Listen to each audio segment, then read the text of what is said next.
James Holder for Rifle TV in association with Maxi's Gym. I'm quite fortunate enough to be joined by Maxi Hughes. Picking up some momentum, mate, aren't you? Congratulations on the win. Second win this year. Very chuffed with. Yeah. Good win over Alexander Fons tonight. Yeah, fair play to him. He's came in at last minute Thursday. We're due to an issue with Michael Mooney's licence. A bit unfortunate, but I'm glad I still managed to get on show. Manager worked hard to get me Fons Alexander. I had to come in a little bit heavier than normal. I weighed in at 10-1 tonight. A little bit heavier for me. I've had to eat a bit to get to this. Whereas he came in at 10-3, so obviously he's a naturally bigger kid. That's why I landed with some beautiful shots on him, but obviously with that size, they were just bouncing off him. Did a bit of damage to his nose. That was quite bleeding heavily. But a good workout. Practice a couple of stuff we'd worked on at gym, so I'm chuffed. On to the next one now. We've got found out Thursday that the board have ordered me and Andy Town to fight in a final eliminator. Got British, English title also on the line, which is a great fight. It'll be mine and Andy's 5th fight together.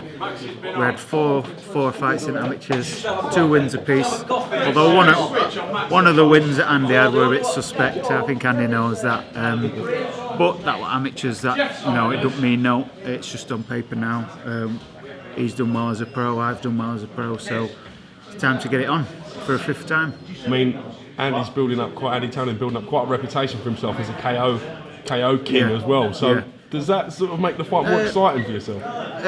I'm happy for it because when I win it looks better for me. It's always been a big hitter.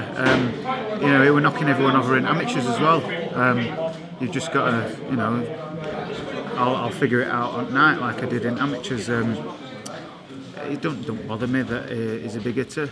Martin Ward's not a bad hitter, and I stood up to them shots.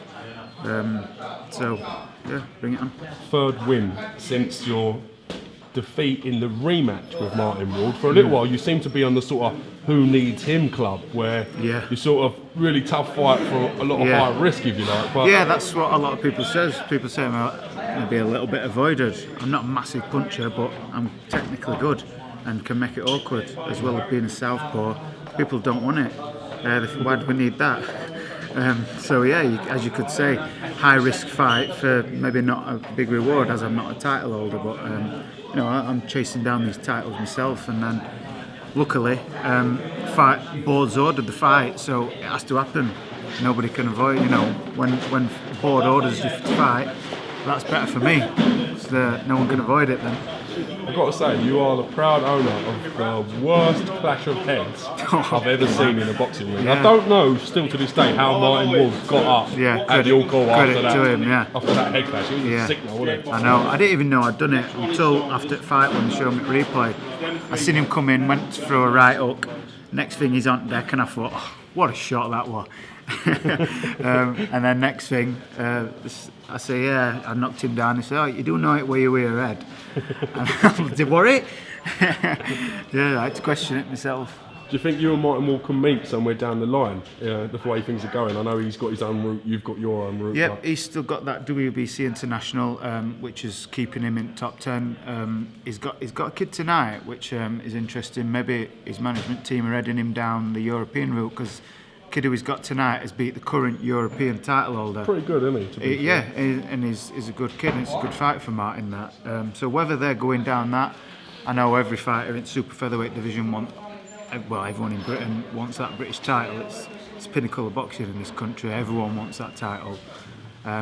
So I think maybe we will. I beat Andy Townend of at summer whenever that fight happens, and if I get that British title, obviously I'm going to be a marked man. And Martin's heading towards that. So you never know what could happen. I'm sure it'll happen. I'll be happy to fight again. Hopefully get a bit of justice and get myself a win there. So Andy Town then will be your next fight then? That's the board of order. I'm guessing so, yeah. It goes out to purse bids on 11th of May, and they've said it's got to happen by end of August, so I'll get back in gym Monday and wait to find out what happens on 11th of May with purse bids. and then see when it gets announced where it is. Top lad, listen, I'm glad you're picking up a bit of momentum. I'm glad things are sort of working for you, because it's a tragedy if we don't see you in the ring, mate. So, well been missing me off this, haven't you? Have we missed you? You like my Yorkshire accent? Is that what it is? That's what it is. Exactly what it is. You know what I mean? I enjoy spending a bit of time with your team as well. The lads, they're nice people. Yeah, not bad lads. Listen, I'm gonna let you crack on. Yep. Thank you for giving me some of your time today, mate. Yep, nice to talk to you. Cheers, Max. Cheers, mate.